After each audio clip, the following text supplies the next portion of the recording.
인간의 소원을 들어줘 왔습니다. 강한 왕이 있으면 모든 것을 다 이길 거라고 생각했습니다. 그러나 그 마음에 하나님이 떠났고 하나님을 신뢰하는 마음이 없고 하나님께서 분부한 명령을 준행하지 않았을 때 그 왕은 아무 쓸모없는 왕이다라고 하는 사실을 우리가 깨닫게 되었습니다. 우리는 하나님께 소원을 말하고 들어주셨지만 그 다음의 삶에서 하나님을 실망시킨 적은 없는지 우리가 한번 생각해 봐야 해요. 있다면 성령이 내 안에 들어와 임하시기 위해서 빨리 돌이켜야 해요.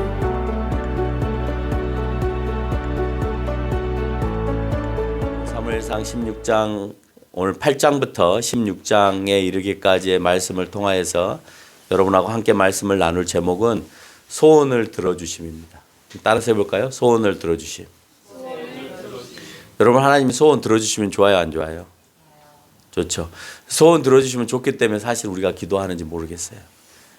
그 안에는 정말 이렇게 해달라고 하는 그런 부탁, 그 부탁의 메시지가 담겨 있죠. 그래서 기독교를 향하여서 많은 사람들이 야, 너희는 교회 가서 뭘 달라고 얘기하는데 교회 가면 요술램프가 있어, 도깨비방망이가 있어, 이제 이렇게 말하는 사람들이 많이 있습니다. 하나님은 그렇게 요청하는 이스라엘 백성들의 그 소원을 오늘 들어주세요. 내가 봤을 때는 안 들어주고 싶을 것 같은데 오늘 들어주시는 그 이유와 목적을 우리가 한번 살펴보려고 합니다. 요청하는 이유가 그럴싸해요. 8장 이후 8장 1절로 3절의 말씀에 보면 이렇게 얘기하죠. 사무엘의 아들 요엘과 아비야가 브엘세바의 사사로 있다가 아버지의 행위를 따르지 아니하고 이익을 따라서 뇌물을 받고 판결을 굳게 하였더라 그랬습니다. 오늘 사무엘의 아들들도 고스란히 엘리의 아들들과 전혀 다르지 않는 행동들을 하고 있는 것을 알 수가 있어요. 아버지의 마음과 자식의 마음이 참 다르구나라는 생각을 해봅니다. 어쩌면 사무엘이 너무 바빠서 아들들을 좀 잘 다스리지 못했을까 이런 생각도 한번 해보기도 합니다만은 어쨌든 아버지의 뜻대로 되지 않은 자녀들의 모습을 보면서 사사인데 사무엘을 대신하여서 일어난 사사인데 그 사사들이 이익을 따라서 뇌물을 받고 판결을 굳게 할 행동을 보여주고 있는 겁니다. 사무엘의 아들들의 이런 모습을 보고 장로들은 사무엘의 아들 사사들이 엉망이니까 왕을 세워달라라고 8장 4절로 5절의 말씀에서 하고 있습니다. 4절과 5절에서 뭐라고 한다고요? 당신의 아들들이 사사들인데 그 사사들이 왕을 세워달라. 그 사사들이 엉망이니까 왕을 세워달라. 이렇게 요청을 한다는 거예요. 이 요청의 소원을 하나님께 물었다기보다는 당시의 사사였던 사무엘에게 말했다고 보아야 맞습니다. 백성들은 그 왕을 사무엘이 세워줄 거라고 생각한 거죠. 그러니까 하나님에 대한 인정보다는 하나님을 이미 왕에서 배제를 시켜놨기 때문에 하나님을 믿고 하나님을 의지했으면 그러면 하나님께 고해달라 이렇게 표현을 할 텐데 그러지 않고 사무엘을 찾아온 것은 하나님께서 왕을 세운다라기보다는 결국 왕은 사무엘 네가 누군가를 안수하고 세울 거 아니냐. 그러니까 사무엘 네가 왕을 세워달라라고 하는 의도가 굉장히 강하다라고 하는 거죠. 여기서 또 하나님은 또 배제가 되죠. 왕을 달라 할 때 사무엘이 즉각적으로 반응하지 않고 또한 그 일을 기뻐하지 않고 사무엘은 어떻게 하냐? 8장 6절로 7절에서 보니까 그렇게 기뻐하지 않으면서 기도했다라고 되어 있습니다. 여기서 여호와로부터 받은 응답은 기도했으니까 여호와로부터 응답을 받았겠죠. 받은 응답은 여호와께서 말씀하시기를 백성이 나를 버려서 자기들의 왕이 되지 못하게 하였다는 사실이에요. 누가 여호와를 버려요? 백성들이 여호와를 왕으로서 배제시켜 버린 거예요. 많이 서운하신 거죠. 그렇게 표현하신 자체가 오늘 하나님은 난 너희들한테 서운해 라고 하는 것을 표현하는 거예요. 정말 하나님께서 노여워하시고 계시다는 것이 이 대목에서 우리는 느껴지는 것입니다. 하나님을 알고 있으면서 하나님께 제사를 지내고 있으면서 그럼에도 불구하고 그들은 하나님을 왕으로 섬기지 못하고 하나님을 배제한 채 하나님이 왕이 아닌 우리에게 세상의 왕들처럼 그런 왕을 세워달라고 외치고 있다라고 하는 겁니다. 8장 9절에서 그들의 말을 들으라라고 여호와께서는 대답을 했죠. 그래, 쟤네들이 부탁하는 대로 그러면 그 말을 들어서 해줘라 라는 겁니다. 그리고 그것만 해줄 것이 아니라 왕의 제도가 생기고 나면 어떻게 될지에 대해서 가르쳐줘라 라고 얘기합니다. 왕이 생기고 나면 어떤 일이 벌어지느냐? 너희 아들들과 너희 딸들과 노비와 짐승들과 너희의 모든 물질, 그 모든 것들을 왕에게 바쳐야 한다라고 하고 있습니다. 그때 너희는 분명히 그 왕으로 말미암아 나에게 부르짖을 것이다. 하나님, 내 아들이 전쟁터에 나가서 죽었습니다. 내 딸들이 음식을 만들다가 죽었습니다. 내 물건들이 다 왕에게 뺏겨가고 있습니다. 나의 종들이 다 끌려가고 있습니다. 라고 나에게 부르짖을 거라는 거예요. 그때 나는 너희들에게 응답하지 않겠다 라고 말씀을 하십니다. 하나님을 배제하고 하나님의 뜻 가운데 살아가지 못하면 일어나는 일들, 그 일어나는 일들이 무엇이냐? 결국 하나님으로부터 응답받지 못하는 일들이 그들 가운데 벌어진다라고 하는 겁니다. 그래서 경청하지 않고 백성이 사무엘의 말 듣기를 거절하였다라고 8장 9절, 19절에서 또 20절에서 말씀을 하고 있습니다. 그리고 우리에게 다른 나라들과 같이 우리의 왕이 우리를 다스리게 해달라고 표현하고 있는 것입니다. 자신들은 왕으로 세울 때 이미 준수한 소년, 키는 어깨만큼 더 큰 9장 2절에서 말씀하고 있는 그런 사울을 원하였습니다. 지목했습니다. 그가 준수하였더라, 키가 어깨만큼 컸더라 라고 얘기합니다. 그 사람을 20절에서 이렇게 소개합니다. 하나님이 사모하는 자가 아닌 온 이스라엘이 사모하는 자가 너와 내 아버지 집이 아니냐라고 표현하고 있습니다. 하나님이 사모한 자가 아니라 이스라엘이 사모하는 자, 네가 좋아하는, 네가 봤을 때 멋있는, 네 키가 한 자나 더하는 그 사람이 왕이 되어줬으면 좋겠지. 너희들의 의도는 거기에 있지 않냐. 너희들이 눈에 봤을 때 저 정도는 우리의 왕이 되어야지 라고 생각하지 않냐. 사람의 눈으로 사람들이 소원하는 왕을 여호와께서는 그 소원이 마음에 들지 않으셨지만, 그렇지만 그냥 마지못해 허락하고 계시는 모습을 우리는 알 수 있죠.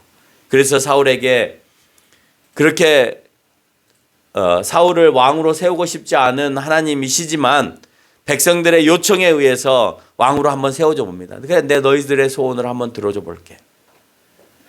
기분이 나빠서 그냥 세우는 것으로 끝나도 될 텐데 오늘 하나님께서는 10장 9절로 10절에서 보니까 그에게 새 영, 새 마음을 허락하시고 또 징조를 그에게 보이셨다라고 표현하고 있습니다. 그럼 너는 그 징조를 보고 기회를 따라서 그 기회에 맞게끔 행동하면 된다. 왜냐? 하나님이 너와 함께 하시기 때문에 그렇다라고 하는 것입니다. 10장 7절에서 사무엘은 사울에게 기회를 따라서 행하라고 했습니다. 그래서 사울의 삼촌을 만납니다. 사울의 삼촌을 만나면서 사울은 그 삼촌 앞에서 내가 왕이 되었다라고 말을 못하고 10장 16절에서 보니까 암나기 얘기만 합니다. 자기 아버지가 암나기를 풀어놨는데 풀을 뜯다가 걔네들이 다 도망가 버린 거예요. 그러니까 사울이 보고 그 암나기를 찾아오라고 이제 얘기를 합니다. 찾아오는 과정 속에 사무엘을 만났고 사무엘이 너를 왕으로 세운다라고 이제 얘기를 합니다. 그래서 이제 돌아오는 길에 이제 사무엘이 어디에 가면 암나기가 있으니까 그곳에 가서 암나기를 찾아가라라고 이제 얘기를 하는 거죠. 오늘 자기의 숙부를 만났는데, 삼촌 숙부를 만났는데 사울은 사무엘을 통하여서 그 나라의 일을 얘기하는 것이 아니라, 왕으로서의 그 일을 얘기하는 것이 아니라 암나기 얘기만 하고 만다라고 하는 거예요. 여기에서 사울은 아직도 확신에 차 있지 않는 모습을 우리가 알 수가 있어요. 말을 못해요. 부끄러워해요.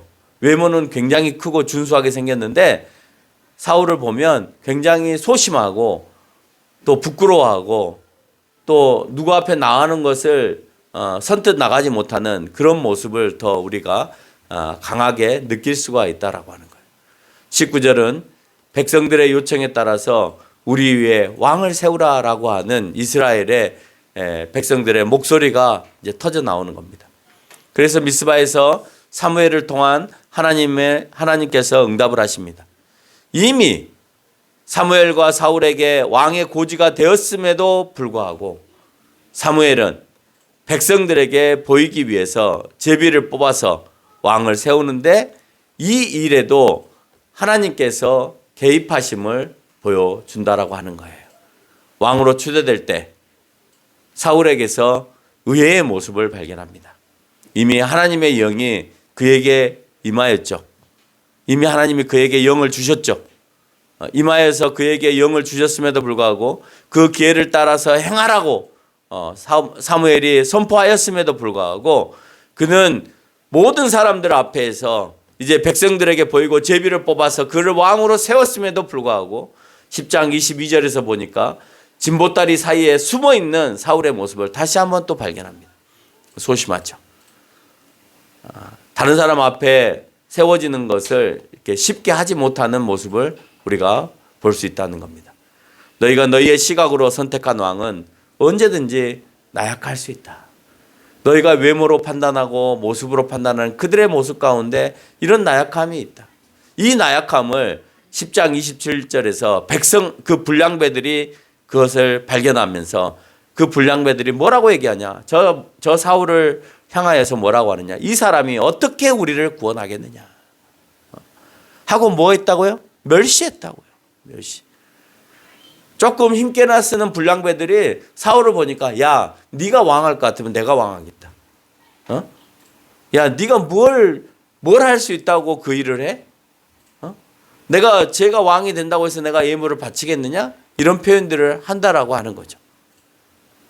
그만큼 다른 사람이 봤을 때 힘이 세거나 조금 싸움깨나 하는 사람들이 봤을 때는 사울이 해서는 안 된다라고 하는 생각을 하는 거죠. 백성들은 준수하게 생겼고 키가 크고 그러니까 이 사람을 좀 세워도 충분하겠구나라고 생각하지만 싸움깨나 하는 사람들은 제가 무슨 왕으로서 이런 일을 하겠어? 라고 생각하는 거죠.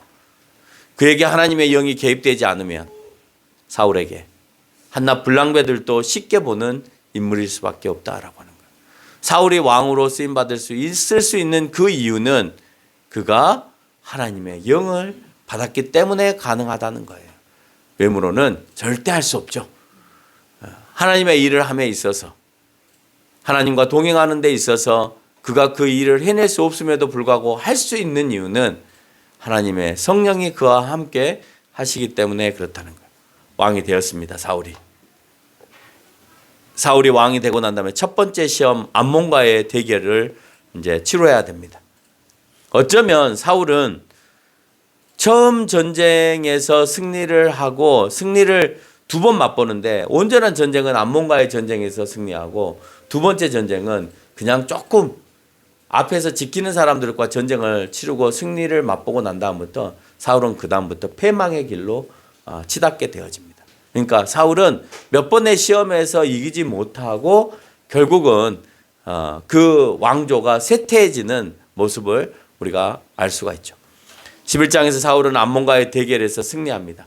그리고 그 백성들은 의기양양해서 사무엘에게 따지러 갑니다. 사무엘! 우리가 왕으로 얼마나 잘 골랐는지 한번 보라. 당신은 별로 이렇게 탐탁치 않게 생각하고 우리가 왕으로 세운 거에 대해서 불만을 가진 것 같은데 한번 보세요. 사무엘. 우리가 얼마나 멋진 왕을 세웠는지 암몬 다 물리쳤잖아요. 그것을 11장 12절에서 이렇게 말합니다. 백성이 사무엘에게 이르되 사울이 어찌 우리를 다스리겠느냐. 그렇게 말한 자가 누구니까 그들을 끌어내어 우리가 죽이겠다. 야, 제가 무슨 왕을 해? 아까 불량배들이 그랬잖아요. 에이, 제가 무슨 전쟁을 치러? 그렇게 말한 놈들 내가 다 끌어다가 우리가 죽이겠다라고 이제 선포를 하는 거예요. 왜요? 암몬과의 전쟁에서 이겼잖아요. 의기양양하잖아요. 어깨가 으쓱하잖아요. 그 기세를 가지고 사무엘에게도 얘기하고 모든 백성들 앞에서도 봐라 우리가 얼마나 잘 골랐느냐라고 라고 얘기하는 겁니다. 정말 잘 골랐는지는 뒤에 가서 봐야 되겠죠. 그럼에도 불구하고 11장 13절에서 보면 아직까지는 사울이 암몬의 승리 공로를 다행스럽게도 내가 했다 이렇게 표현하지 않고 여호와께서 하셨다라고 여호와의 공으로 돌리고 있는 것을 알 수가 있습니다. 첫 시험에서 성공한 사울.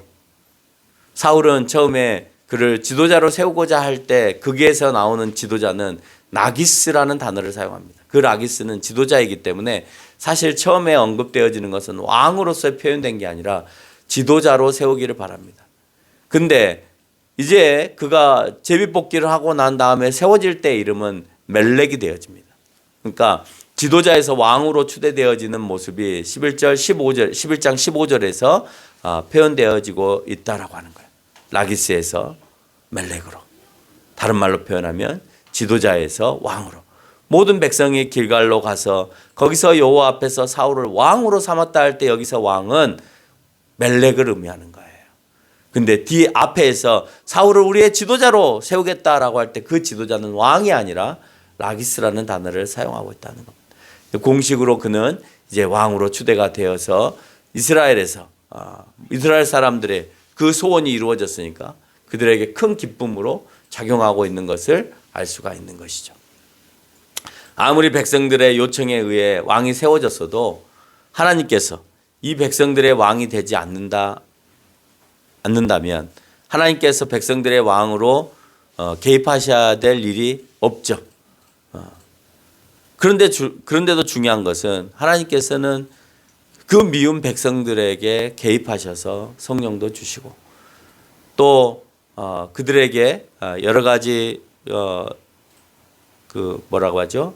일어날 수 없는 그런 일들도 보여줌으로 인하여서 결국 사람의 눈에 보이는 왕이 세워지고 있는 것을 우리가 알 수가 있습니다. 그러나 사람의 눈으로 세워진 그 왕이라 하더라도 아직까지는 하나님께서 철저하게 사울을 이끌어가고 계시다라고 하는 거예요.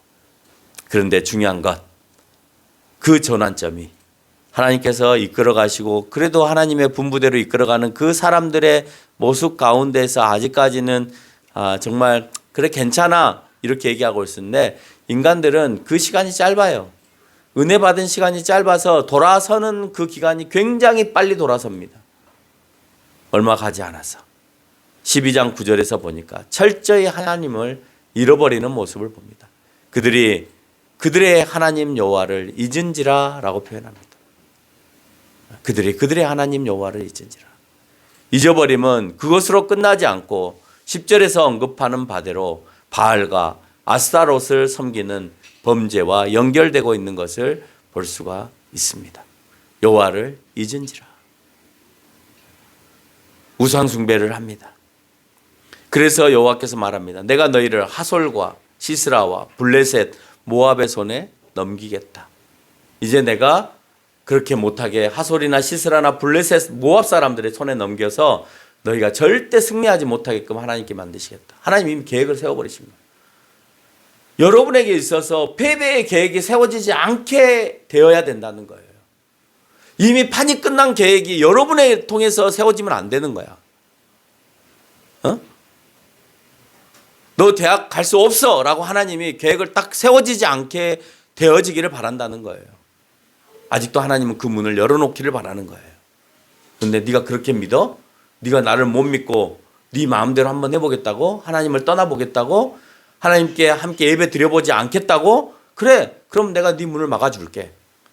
그 문이 내 문이 막히면 안 된다는 거예요. 세상 사람들이 들으면 이기적인 생각일지 모르겠지만 이기적이지 않은 사람들은 누구나 하나님 앞에 나오면 돼. 나와서 하나님 내 문을 막지 마십시오. 힘든 상황 가운데서 어려운 상황 가운데서도 그 중고등학교 시절에 교회에서 기도하면서 하나님께 받은 응답이 있어요. 저는 네가 비록 학비가 없어도 대학을 못 간다 하더라도 내가 너 꼭 대학 보내줄게. 나는 그 응답을 그 교회 안에서 들었어요. 그래서 군대를 제대할 때까지 대학에 가지 못했지만 군대 제대하고 나서 하나님께서 계속해서 대학 공부를 시키셨다는 거예요. 언제까지 시켜요? 코에서 책 냄새가 날 때까지 시키셨어요. 그 정도로 공부를 많이 시켜요. 허락을 완전히 하신 거죠. 허락을 하셨는데 너무 허락을 세게 하셔가지고 그냥 학부, 석사, 또 석사, 박사, 또 박사 공부만 계속 하시게끔 그렇게 단단히 벼르시고 그 길을 가게끔 네가 원하는 대로 한번 해봐라 라고 그렇게 했다는 겁니다. 여러분의 앞에 놓여진 그 계획들이 문이 닫혀지지 않도록 하시기 바라요. 오늘 사울은 이미 전쟁하기 전에 문이 닫혀버렸어요. 내가 너희를 하솔과 시스라와 블레셋과 모압의 손에 이미 넘겨줘 버렸다는 거예요. 이제 전쟁 안 해도 끝난 거예요. 절대 승리할 수 없다라고 하는 것에 대한 답이 이미 내려진 거예요. 여러분이 아무리 열심히 공부해도 하나님께서 여러분의 답을 막아버리시면 그러면 끝난 거예요. 여러분이 아무리 사업을 해도 하나님께서 너희의 그 돈의 문을 내가 막아버리겠다라고 하면 그냥 끝나는 거죠. 내가 그 안에서도 그 처음에 하나님을 섬기려고 하는 그 변함없는 그 믿음이 내 가운데 늘 있어야 되는 거예요. 여러분 그것과의 싸움인 거예요. 왕이 돼서 싸움에 능하니까 하나님 보이겠어요? 내 능력을 했다 이렇게 보이겠죠. 여러분 장사를 하거나 공부를 할 때도 마찬가지예요. 내가 열심히 하니까 되네? 아니요. 그 열심히 하는 것도 하나님께서 움직이시는 거예요. 그 돈을 벌게 하시는 것도 하나님 그게 만약에 전에도 벌게 하셨으면 이미 계속 돈이 모여서 엄청난 부자가 됐어야죠. 왜 그때는 막으시고 지금 열게 하세요? 기회를 또 주시는 거예요. 그러면 또다시 내가 신앙 안에서 하나님 앞에 바로 서기 위한 또다시 막히지 않기 위한 하나님 앞에 몸부림이 우리 가운데 있어요. 정말 이거는 내가 하나님 앞에 변하지 않을 거야. 지금까지 이렇게 마음 먹고 하나님 앞에 예배드렸던 이 마음들을 내가 절대 놓치지 않을 거야 라는 것이 내 마음 가운데 굳건히 서 있어야 늘 하나님 안에서 그 문들이 열려간다는 거예요. 여러분 그 신앙 그 믿음 배우기 위해서 사실 교회에 나오는 거예요. 누가 가르쳐줘요? 아무도 안 가르쳐주는 거예요. 분명히 이때 왕은 사울이었습니다. 그런데 그의 전쟁 승전이 이루어지면서 그 가운데서 그 전쟁에서 계속해서 또 치루어지는 그 전쟁이 이제 점점 저조해지기 시작해요. 이유는 그들은 하나님을 잊고 하나님은 그들을 적의 손에 넘겼기 때문에 그래요. 다른 말로 하면 적들이 강해지고 이스라엘이 약해진 것이 아니라 너희가 구하고 택한 왕을 여호와께서 너희 위에 세워버리셨기 때문에 그래요. 그 왕이 여호와를 따르지 아니하고 그 목소리를 듣지 아니하면 너희의 패배가 적들이 강하여 너희를 치는 것이 아니라 여호와께서 치는 것이다 라고 12장 14절로 15절에서 언급을 하고 있어요. 누가 치는 거냐? 여호와께서. 그 왕들이 강하여 치는 것이 아니에요. 나를 경외하지 않으면 그들을 섬기면 그러면 결국 여호와께서 그 위에 세워서 그들을 통해서 치겠다라고 하는 거예요. 그 악이 계속해서 진행이 되면 12장 25절 너희와 너희의 왕이 다 멸함을 받게 되어진다라고 선언하고 있는 겁니다. 사울이 왕으로서 두 번째 시험 때는 블레셋과의 전쟁을 치릅니다. 한 3,000명쯤 데리고 가요. 왜? 블레셋 수비들 이렇게 수비를 쓰고 있는 외곽에서 경비를 쓰고 있는 그 사람들만 치기 위해서 그렇습니다. 그래서 사울이 길갈로 사람들을 모이라 하고 그곳에서 전쟁을 치릅니다. 승리합니다.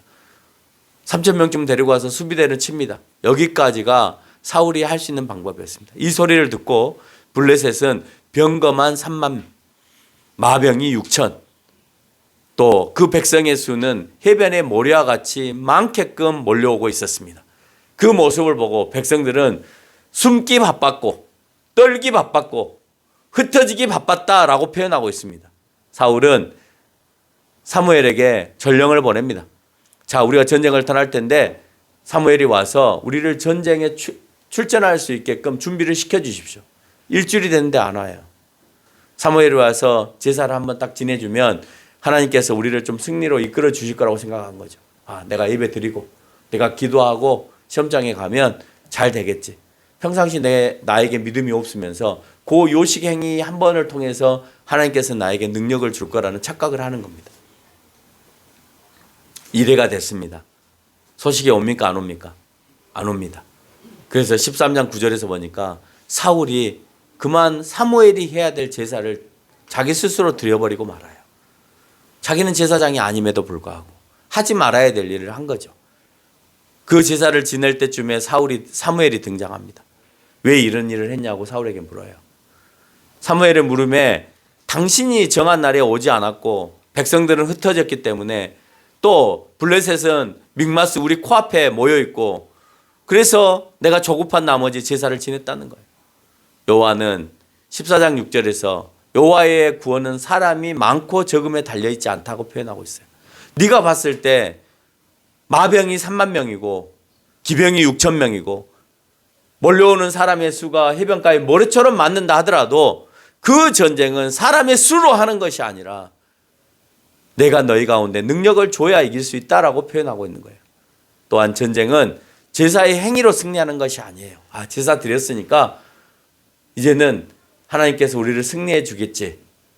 믿음으로 그것은 사람의 수나 제사의 행위로 승리하는 것이 아니라 그 믿음 안에서 행해지는 일들로 인해서 된다라고 하는 겁니다. 그것을 15장 22절에서 말씀하고 있습니다. 우리는 간혹 제사나 믿음을 따로 생각하는 경우가 많아요. 어떤 사람은 예배만 잘 드리면 되지라고 생각하는 사람도 있어요. 내가 교회만 잘 나오면 되지. 예? 그건 내가 제사만 지내면 되지 하고 같은 거예요. 여러분 그게 하나님 앞에 합당한 행동이에요? 아니잖아요. 내가 예배는 못 드려도 하나님을 잊어버리지 않으면 되지. 그러면 그건 괜찮은 거예요? 자, 예배는 안 드리고 그러면 내 마음속에 믿음만 있대요. 하나님을 향한 믿음만. 내가 하나님을 믿기만 하면 되지. 여러분 그것에 대해서 인간인 여러분도 인정해 줄 수 있나요? 예배는 절대 드리지도 않아요. 근데 자기 마음속에 하나님이 있대. 그런 사람들 있죠? 네. 그렇게 말하는 사람 있다고. 내 마음에 하나님이 있으면 되지 않아? 내가 그렇게 믿으면 되지 않아? 내가 꼭 교회 가야 돼? 내가 꼭 성경 읽어야 돼? 내가 꼭 기도해야 돼? 내가 꼭 기도해야 돼? 내가 꼭 성경 읽어야지가 하나님을 믿는 행위예요. 근데 그렇게 하지 않으면서 내가 하나님 믿으면 되지. 그 사람이 과연 진짜 하나님을 믿을까요? 당시에 제사와 믿음은 함께 가는 거였어요. 믿음이 있으면 제사도 드리는 거였어요. 제사를 드리는 사람은 그 가운데 하나님을 믿는 믿음도 있는 거예요. 제사 따로 믿음 따로가 아니에요. 이 두 가지는 함께 가는 거예요. 여러분 믿음 있는 사람이 사무엘이 믿음이 있어요. 제사 안 드렸나요? 나는 내 마음에 하나님이 있으니까 제사 드릴 필요 없어. 그랬나요? 아니죠. 그러면 형식적으로 제사를 지내는 엘리나 엘리의 아들들의 모습들을 보고 하나님이 네가 제사를 지내니까 잘했다. 근데 내 고기를 좀 건져 먹네. 그래도 네가 제사를 지내니까 에이 그래 네 믿음이 있다고 해줄게. 그랬나요? 안 하잖아요. 안 한다고. 믿음과 제사는 함께 가는 거예요. 네? 우리는 예배와 믿음이 하나여야 되는 거지 예배 없는 믿음이 있을 수 없고 믿음 없는 예배가 있을 수 없다라고 하는 것입니다. 여기에서 우리는 사울의 교만함을 발견하게 되는 거예요. 그 교만한 행동을 통하여서 그렇게 내가 제사만 지내면 승리할 수 있다라고 하는 착각의 행위, 하나님께서 원하시지 않은 행동을 취하면서 자기 스스로가 성경을 왜곡되게 판단하고 생각하여서 행동하는 그의 모습 가운데 실패를 맛보게 하는 겁니다. 분명 사울이 행하는 제사는 왕의 역할이 아니었습니다. 제사는 사무엘이 해야 되는 제사장의 역할이었습니다. 그래서 그 행위를 두고 사무엘은 과감하게 사울을 향하여서 이렇게 말합니다. 왕이 망령되었다. 13장 13절로 14절에서 그렇게 선언하고 있는 거예요. 왕이 어떻게 됐다고요? 왕이 망령되었다. 왕이 망령되이 행하고 있다라고 표현하고 있는 겁니다. 하나님의 명령을 준행하였으면서 사울의 통치가 영원하겠지만 너가 망령된 행동을 했음으로 인하여서 왕의 나라는 길지 못하겠다라고 선포하는 거예요. 분명 처음 사울에게 하나님의 영이 함께 하셨습니다. 그리고 기회가 있을 때 여호와 하나님과 더불어 전쟁을 수행해야 했습니다.